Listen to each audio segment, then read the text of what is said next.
Welcome, everyone, to a Tuesday edition of Back Your Play with Q. As always, I'm your host, Rich Quinones, and we've got the national championship game tonight. Upstart Cinderella San Diego State taking on UConn to break it down. Our good friend, he's got. For a minute, I thought I saw the stogie there, the red Auerbach. There, light him up already. He's ready to go. Shine the prop. There it is, right there. I can't light this up until Connecticut wins, but I've done so poorly in everything from Calcutta's to futures. I'll take even a minor victory. Any victory is a good victory when we're talking a little handicapping with the prop. By the way, our Tuesday edition of BYP from our wonderful friends over at Play It Again Sports. 1450 Clements Bridge Road, open 7 days a week in Deptford, New Jersey. They give you some good cash for use items, merchandise, equipment, and more. With String around the corner, you can check out all their baseball gear, all their soccer gear. They got everything: weights, cleats, helmets, baseball bats, hats, shirts, merchandise, you name it. They've got it. Again, Play It Again Sports, 1450 Clements Bridge Road in Deptford, New Jersey. All right, so I'm just wondering, right? So we got upstart San Diego State, and it's funny because how far has this university come from Steve Fisher back in 1999? And the other thing, how about this too, right, Prop? So people forget a couple of years ago, San Diego State was 26-0 before COVID struck. They had probably their best team. And I had forgotten all about that team in 2020, but because every few years they have a really nice team. And, they had the team with Leonard. Yep. And I think they had one other good team.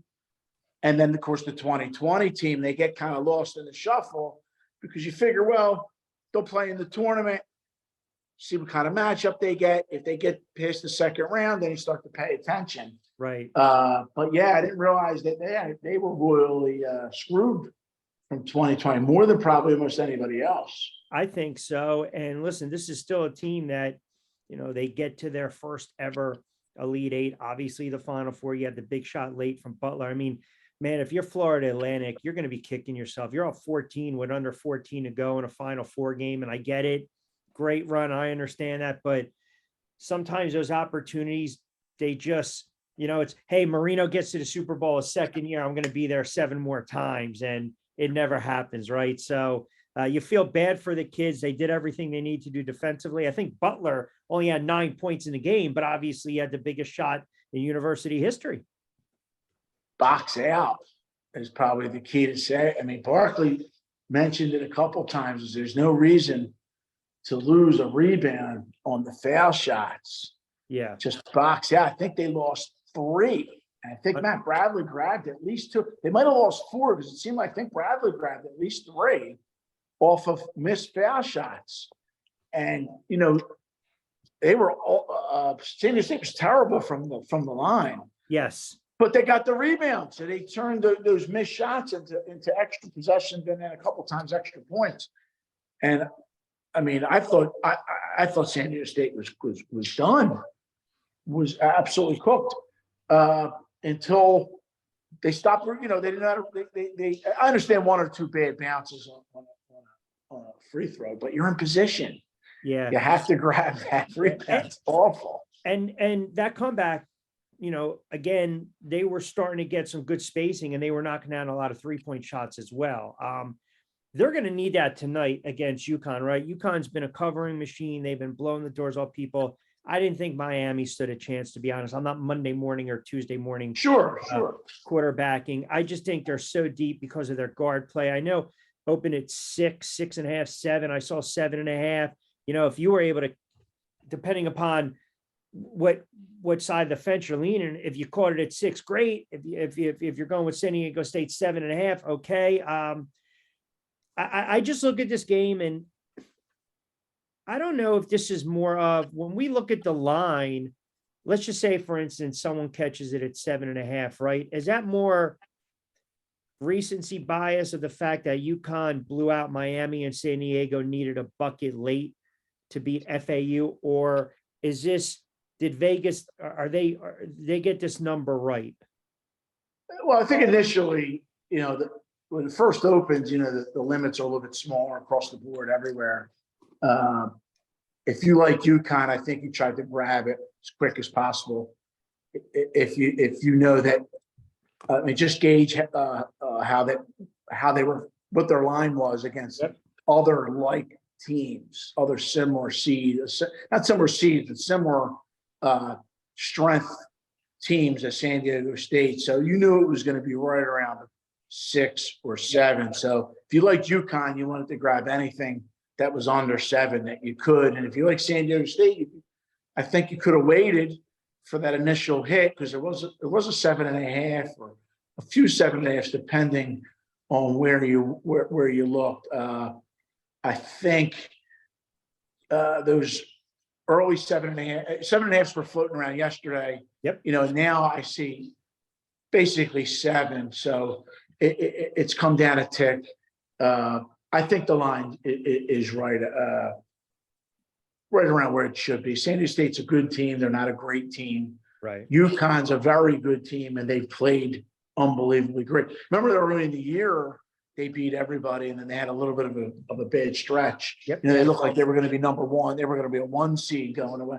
And, you know, the season's long for these guys. You know, people forget they're still young adults. It's tough to play 30 games in a season. There's going to be a little bit of a stretch. And, you know, there's a cliche to say they're peaking at the right time, but it's like they knew who they were early. They played well. They had a little bit of a bad stretch, you know, for them. And then now they're just absolutely crushing people. And if I'm UConn, Hurley's a good coach. The dad's a good coach. Bobby Hurley's a good coach. Anybody, they've been around the game for a long time. Sometimes, you know, guys have been around the game a long time, run it. They kind of get set in their ways, but it looks like Hurley knows how to adjust. And also he knows how to prepare. Rich, if you're preparing for San Diego State, you just D up Matt Bradley and let somebody else beat you. I know the big, strong muscle guy, the guy looks like a football player. He's a good player too, but you'll take his 2s all day long. You don't want Bradley to hit 3s. You don't want to have any open 3s, and you don't want him to dribble drive, because he's built like a mixture of like Jalen Brunson and Ezekiel Elliott. It looks like. It's a good point with Bradley, right? Make him one-dimensional. And just to kind of piggyback on what you said before, to really illustrate the point, it's a good catch by you, because UConn was 14-0. They came off a big win against Villanova. Then they had a letdown against Xavier. I think they followed that up. They had a letdown against Providence. They beat Creighton, and then they dropped like 3-4 out of 5. And you start to have that self-doubt creep in. Right now, you're starting to talk, all right, we're 15-5. Here we go. But to your point, Hurley knows how to coach these guys up. And again, and I hate to harp on this point, guard play, guard play, guard play. Hawkins, Newton, Jack. I mean, you know, and Sonoga, the forward. That's tough, man. When they get the spacing on the floor and these guys, the shot's not falling, they figure out a way to put the ball on the floor and go to the basket and get to the line. You know, because you got to manufacture points. And they had a lot of weapons. I mean, it's just that they're what everybody thought of them through 10 games in a year. That's you. I mean, you are all, you know, you are a microcosm of all your games, but they look like world beaters in the first 10. They look like world beaters in the last 10. That's pretty much who they are. They're as good as anybody that play. Everybody was Bama, Bama, Bama. I tend not to in the season get too high or too low on teams, especially with the transfer protocol, and, you know, the parity of the teams really exists now, especially in the top 40 or 50 teams.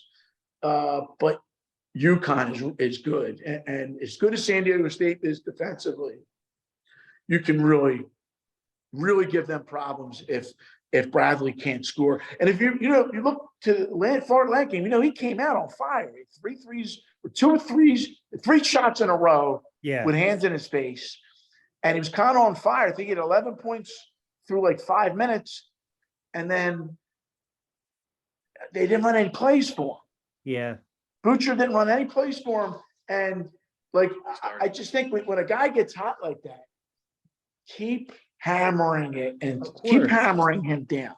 You know, let a guy catch fire.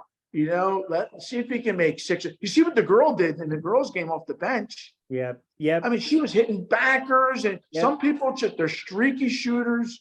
I think it was a mistake for San Diego State not to, and then at the 10-minute mark, they gave Bradley looked like a breather, which is fine, but they didn't run any play. It's like other people want to get involved. I said, whoa, get the ball. Let Bradley keep shooting. He can beat his guy. Let them go to zone. And it really took them.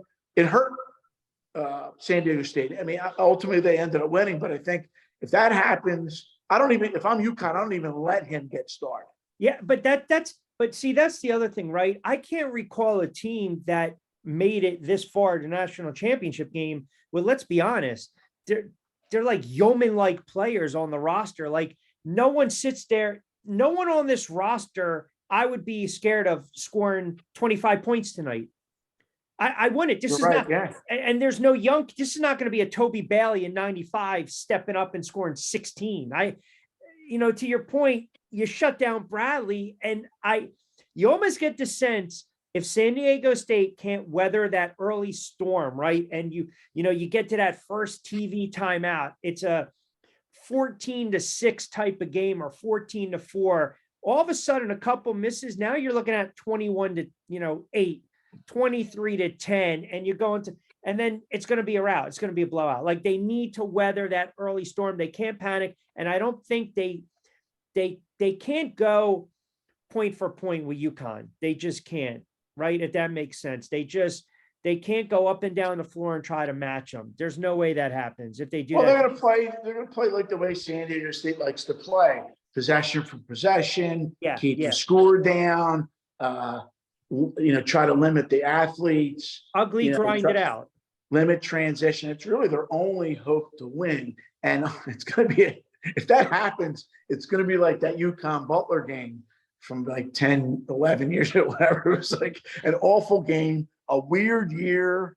That was one of the weirdest years, the weirdest years of all was UConn. That UConn Butler championship game, and the one that Kevin Ollie coached.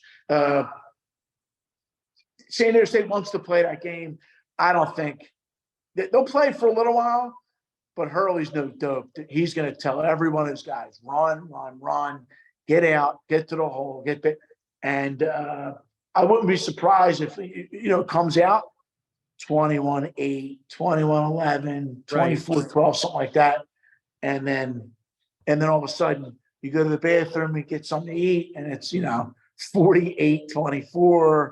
That's what I'm thinking. I would want no parts of San Diego State +7 in this spot. That's what I was going to ask you.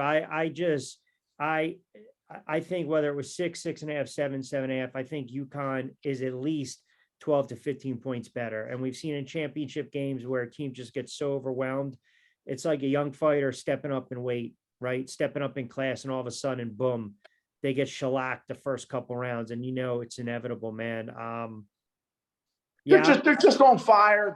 I mean, other teams have been on fire. You think back all the way back to, remember, Oklahoma was just crushing people, Billy Tubbs' team, and then they hit the wall against Oklahoma. We can name probably 5 or 6 other teams that just the were just UNLV running over people. The UNLV teams were trucking people. Yeah, so one game it could happen. I just get the feeling that this is going to be one of the things where we look back and be like, man, there were so many good games, there were so many close games, a lot of teams, like a lot of upsets, Princeton, a lot of good runs, and then ultimately you're going to look and say, okay, who won? UConn won. They won every game by double digits. They covered every game. I think that's going to be the story of this year. And even the total, the total open 131. It's all over 133 now. You'll start to see, I think, in a little while, maybe a little bit higher. 2 points isn't ridiculous, but it did go up. I mean, I still think it's low, but if it's low, if it's staying low like that, it's really because they don't think San Diego State isn't going to score hard, at all. They're going to be in the 50s. You might get your 88-69 type of game tonight. maybe, everybody could see 71-52, something go. goofy like that. And then you're like, believe this, maybe a UConn over their total. I didn't take a look at that, but depending on where it is, I could take a peek, but you get the point. I played UConn. I got a little bit at the open. I played it -7. You can get -7, -105. I think that's a decent line. I wouldn't go overboard with it. I played for the Final Four. I played the exact matchup. Yeah, it was a little bit plus money. Probably better off playing UConn with an open parlay and hoping that Florida Atlantic got in. You would have got a bargain because they've been favored by more over Florida Atlantic. But at this end, I've lost so many futures. It doesn't really matter. I had some great numbers too, but sometimes the numbers don't get there, and you deal with what's you having fun in UConn. I got UConn to win the whole thing in the Final Four at a relatively decent number, and let's see if it happens. Yeah, well, you also you caught a lot of the top seeds getting knocked out pretty early as well, right? So everyone's bracket from that standpoint. Well, the irony of that is we both kind of threw out Alabama. Yeah, if you throw out Alabama, and throw Purdue. out Purdue. Yeah, we threw Purdue. We threw out three top seeds. Nobody really does that. Yeah. You got all the ESPN, all the analysts, they're all chalk. I'm always erring on 5 seeds and 4 seeds and 6 seeds and even that I didn't. This was beyond my scope. It was a different tournament. I don't think it was a bad tournament. I don't think there's ever bad tournaments. I think there's different types of tournaments with different levels of excitement, where you'll get your George Masons, you'll get your Princetons, you'll get your FAUs, you'll get your teams that no one suspected. And I think we know no matter what, every year, remember for years it was, oh man, is a 16 going to beat a one? Now it's like hitting 40 home runs in a baseball season. It's commonplace, right? It's rushing for 1,000 yards or, throwing for 4,000. It's going to happen more times than not now. So people act like they're so surprised. But yeah, to your point, I don't see a 85 Villanova against Georgetown tonight. I don't see it. And I think UConn is just a better team, and they're deeper and they're well coached and they're just rolling right now. And what's interesting in that game that you mentioned that's supposed to be considered the biggest upset. And I guess it is, but I think Kansas, Oklahoma, the line was close to that. Because Villanova, Georgetown was not that line was like 8, 9. It was not higher than that.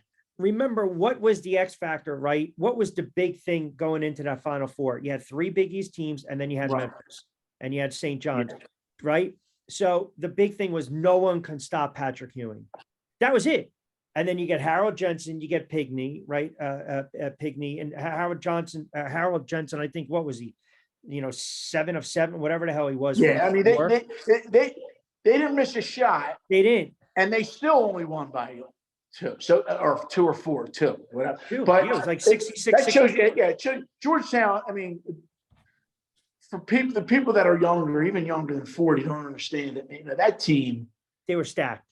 Was one for the ages. They were they were the returning champion. They didn't even bring back Michael Graham. Didn't even play. They got kicked off the team or whatever. And they had 3 NBA players on that team. Well, they should have won it in 82. They should have won. They could have won all 3. They really should have won all 3. But what's interesting, I remember from that year is that Villanova took them to overtime at the Spectrum that year, right around Christmas, and it was either Christmas or January. Right? So it wasn't like they didn't know that team because of playing in the Big East. The problem Villanova had that year is they got beat by like 150 by like Pitt in the Big East tournament. People were like, oh, they're done. But they had played well against Georgetown. So I think a bigger upset is the Valvano over over Houston, the five. So they just did a big promo on Five Slam and Jam, and Olajuwon and Drexler. I remember Larry Minshew, or however he spelled his name. Remember, he was a good player, and he played overseas for a while. They had a good team, good team. They had a great team. What am I saying? They had a great team, and the fact that they lost that game, I always thought that was a bigger upset. I always thought the Kansas beating Oklahoma was a bigger upset than Villanova. I think the line was right around the same. Oklahoma was just killing people. Yeah. And I just remember that game, Billy Packer saying the whole game, this is a mistake. Larry Brown can't run. His team can't run with this team. And they could. They ran with them. Yeah. That was 88, right? Danny Manning. It was 88. That's the year Temple was really good, and that's the year Villanova went to the Elite Eight. That Mark Plant was on that team. But Oklahoma was if Oklahoma played Kansas 7-game series that year, they would have won. They would have won 4 games to 1. I think Valvano is the biggest. Because I always did in my lifetime. That's the biggest. Yeah, I mean, how many? They should have lost 2 games in that. Oh, they beat Virginia by it's just. But there was no 3-point line. There's no shot clock. The game's hold the ball. The game's so different. Yeah, the game is just I don't even like to look at anything. Like Villanova was oh, that's it. I look at the 84. The 84 championship game was cool because it was Georgetown and Five Slam and Jam but for my life I really started paying attention when the 3 came in, and then the Indiana game was one where that Boeheim could have won that game. 87 great team. Yeah, the 87 team. And something you brought up St. John's real fast. That St. John's team. Look at all the players on that team. So they have 6 pros. And now you're a New York guy. 85, they won the Big East tournament. Bill Wellington blocked Earl the Pearl Washington, right? But they were stacked. No, not Earl the Pearl. Look, you're 40 and slip. Dwayne Pearl. Dwayne the Pearl Washington. Earl the Pearl Washington. Dwayne the Pearl Washington. Yeah, Earl the Pearl Monroe. What am I doing? God, I'm sorry, Pearl. Yeah, the original Pearl. You're right. Dwayne the Pearl Washington didn't have the type of career that Earl did, right? Him and Frazier, that backcourt. No, that 84 St. John's was a great team, but they got bumped by DePaul. 85, they were very good. 86, I mean, they had Chrissy Mullins. I mean, they were stacked, but they just Walter Berry's on that team. Walter Berry, Mark Jackson, Lennington. Yeah, not Billy Pultz, not the big whopper. No, but somebody off the bench played on the 86 team. They had 5 or 6 guys made the pros. I mean, they were really good. And then, Georgetown's run 85. They beat Georgia Tech. Yep. Look at that Georgia Tech roster. Yeah. This is just fun for the people that want to go back and look at history. But Mark Price is on that team. John Sally. Dwayne Farrell. Yep. I mean, the NBA, they got 3 NBA players on the team. It was like you said, man. That was the heyday. The Big East was the absolute heyday. Hey, were you invested at all in yesterday's national championship, the women's? Well, I watched Clark a little bit through the year just because I'd seen her highlights. And anytime you see somebody doing a Steph Curry imitation, you kind of pay attention because the women's game for me, I get a lot of flack. The game is just slow. And yeah, I get it. It's fundamentals and they pass the ball, but it's a slow version of basketball that a lot of people don't like, me included. It's just one of these things. I think the best thing for the women's game would be if they lower the rim to 9.5 feet. You already played with a smaller ball. It would I think it would make the game. It would make it a little bit easier because not everybody's a giant. You have a lot of 5'8" really good players, a lot of 6'3" centers and power forwards. It just makes sense to make the court smaller. You'd have people getting dunked on. People would watch more. But so Clark, you start seeing people shooting threes and a lot of threes, and they don't care where they're shooting them from, and they're going in. You start to pay attention. Yeah. So, I mean, there's a handful of players you really wanted to watch. Charlotte Swoops was great. Catchings was great. Even Reggie Miller's sister was great to watch for a little while. But when you start seeing somebody shooting 30 footers, 26 footers and making them, Yeah. and they're running picks for her, they're running the old, the swinging gate from Hoosiers. They're That's right. free her up. Don't get caught watching the paint dry. Yeah. It's like, so you start to pay attention a little bit. And I didn't think the women's game is so top heavy. It's almost unwatchable unless you just watch the Final Four. And usually the best teams, they're stacked. This year was a little interesting. A couple teams got upset. And then I said, well, you know what? What's Iowa doing? And then Iowa played South Carolina. And I said, they're probably going to get smoked. She'll score 40. They'll lose by 10. And that's not what happened. And then he got outcoached. She got outcoached big time. How do you listen? Along the same line as what tonight is. If I'm coaching against Iowa, she ain't touching the ball. Listen, they created a diamond in two for a reason.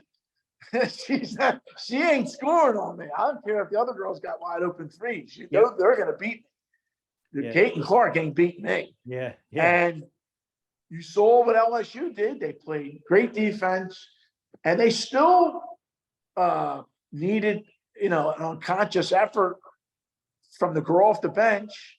Yep. And then the other girl grabbing every rebound from, knocking people down, pushing. LSU played well, and I watched them 2 other times. They played good defense. They grabbed rebounds. They deserve to, deserve to win. But I think if more teams play that open style of people shooting threes, and you're going to see more people watch. People want to see that. Yeah. Well, it's like the new NBA, right? Everyone's shooting. The bigs can shoot. They camp out on the 3-point line. There's no more, let me get my fanny on the low block. Back to the basket, back to the rim. The key in the NBA game, Rich, is I thought this isn't the thing that the women's game lacks is that kind of out and people getting dunked on and the athletic. So the next best thing is to have an open kind of game. Yep. Yeah. I think I saw it. I didn't see that. I can't swear by the Nielsen numbers, but somebody said that game against South Carolina, more people watched that than any NBA game this year or top 5. I believe so. That tournament had juice. That Final Four has a lot more juice, let's be honest, than the men's tournament. But again, the randoms will come out of the woodwork because it's very convenient for them because, I can't sit here and claim that I watched that kid. I didn't. I mean, I watched a little bit of women's this year, but I wanted to see the Final Four because I know South Carolina was a juggernaut. I started to watch this kid play and I'm like, all right, let me see what happens. And then, last night, yesterday, I was on the road calling a game and then I got home and I rewatched it and I was like, all right, you can start to see when your offense is one person, right?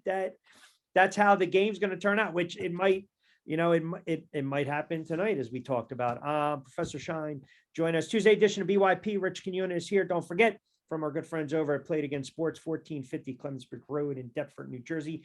Open 7 days a week. You can walk in-store shopping, pick up as well. They got some great merchandise, used, new equipment, and more. They'll pay good cash as well. So for all the kids out there, the high schoolers, the athletes, the dads that tune in and watch, take the little guys out there, or the little girls for that matter, and you get some good merchandise. By the way, so obviously we both agree we like UConn tonight, double digits. I'm not going to touch the total. I know you said it crept to about 133. I'll just go UConn laying the points. I don't know where you're at. I know it's very early in baseball, and I know I only got you for a couple more minutes, but I'm just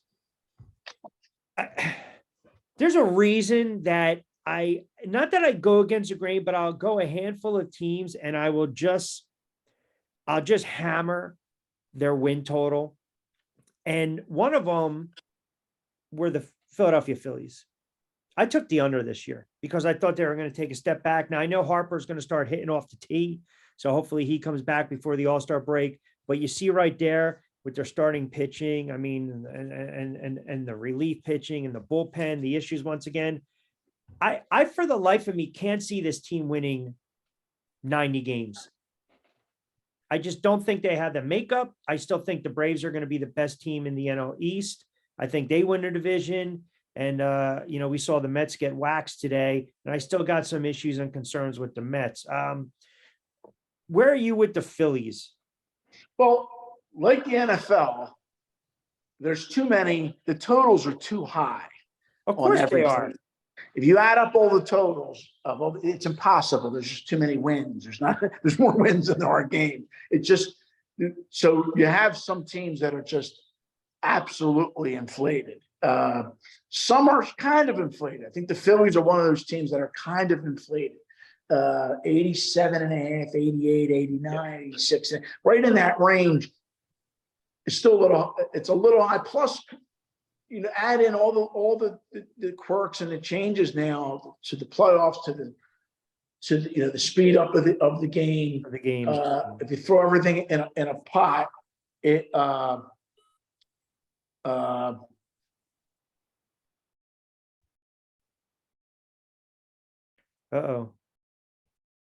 we got to get the prop.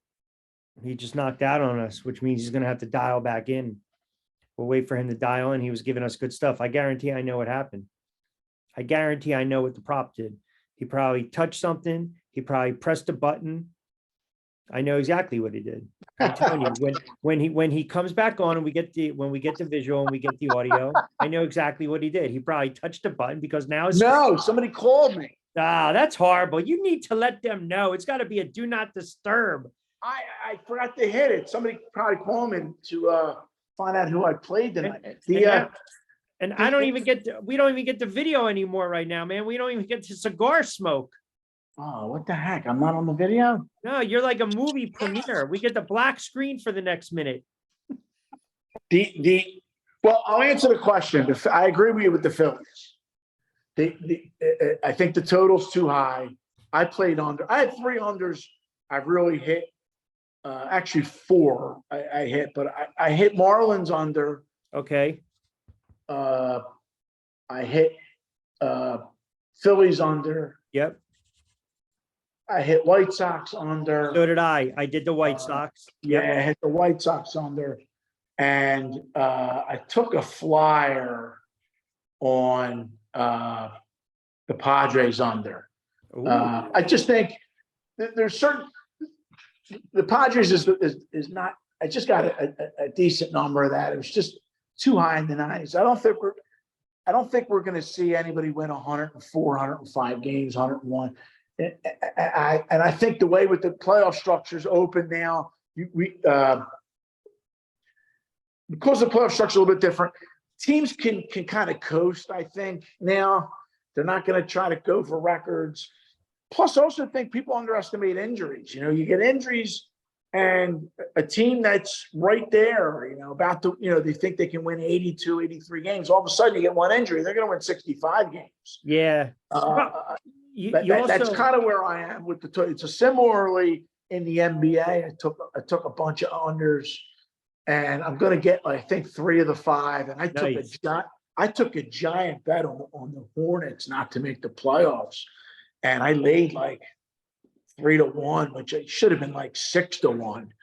And that, I think a couple of those are interesting too. I think if you took the White Sox this year, maybe to not make the playoffs, that might not have been a bad bet. But I think baseball, it's safer just to take the under. And I think Marlins, Phillies, White Sox, and again, like I said, the Padres. Good hit on Charlotte, 26 and 53. So I actually played the Dodgers over. They won 111 last year. I'm a little more partial when it comes to the Dodgers. I just think they're always good for at least 100 plus. But to your point with the unders, I'll tell you a team I did take a flyer on was Arizona. I'm not against that. A lot of people are high on Arizona. Getting there. They have a decent team. They could. I mean, I can't say. I was kind of benign about them. Kind of ambiguous. Either way, I kind of was like, well, let me wait and see. My strategy kind of for betting baseball as historically has been The team, you might have 2 or 3 teams that really separate themselves as being really, really good. Obviously, the Dodgers the last 2 years come out. Take the COVID year out. The Dodgers are usually right there. Lately, it's been the Braves are right there. I think there's certain teams that are gonna run away and hide. You might not have that this year, but you have a few teams that are going to be in the 90s, and you have maybe a couple teams that'll lose 100 games. Maybe one. You don't get 2 often, and then you have a bunch of teams that are in the middle. Yep. So my strategy in the past has been, if you can handicap their bullpens, handicap the starters 2 through 5. I mean, how many teams can go to the 4th and 5th starter? Right. If you're a middle range team, and a lot of those guys just get absolutely blasted. And some of these teams are home and they lay jack. They're laying. You get the 4th starter against another team's 4th starter, and they have the home team laying like 121. You're going to see that with the Nationals, maybe National Snake. You're going to see that. You're going to see it with some stinky teams or some average teams. I don't want to say shitty team, but like average. You're going to see it with the White Sox. You're going to see the White Sox playing 157, 161 with their 3rd, 4th, and 5th starter. And you're going to have a similar team, maybe Arizona, maybe, Minnesota's good, but you're going to see teams, they're going to be dogs in Chicago. And traditionally, I've been able to focus on those types of teams, not focus so much on exact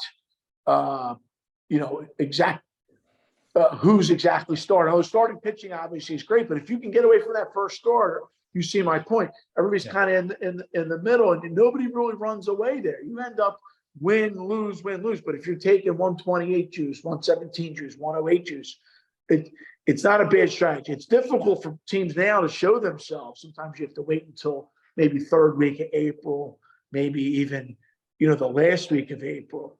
But that's kind of what my strategy is. No, it's not bad thought process. I mean, the West is going to be stacked, right? San Fran, San Diego, the Dodgers, maybe that Arizona team is a dark horse. And to your point also, with some of those really poor teams, you're right. I mean, one injury here and there, and all of a sudden, you get season like Baltimore had a couple of years ago, or Boston with some injuries, or Oakland with some injuries. So all right, listen, I'm going to let you go smoke your victory cigar. I have a feeling UConn's double digits tonight, so you'll be able to smoke the cigar early. I hope so. And I'll get this computer fixed with the Zoom, and I'll be prepared for next week, and we can talk about the NBA. Yes, we will definitely get into that. We'll talk a little MVP. We'll talk about some of these potential playoff matchups as well, and we'll do a little more baseball. But all right, my friend, I always appreciate the time. Don't forget the Prop joining us from our good friends over at Play It Again Sports, 1450 Clemensburg Road in Deptford, New Jersey, open 7 days a week. They do a fantastic job with new and used sports equipment, merchandise. They pay top dollar, good dollar as well. And if you want to get trolled, if you want to have fun, you got to give them a follow on Twitter at Professor Shine. I know he's smoking that stogie right now. UConn by 15. So with that being said, I hope you put a little coin in the pocket, and we will do it again next week. The hell happened? Somebody called me, and I hit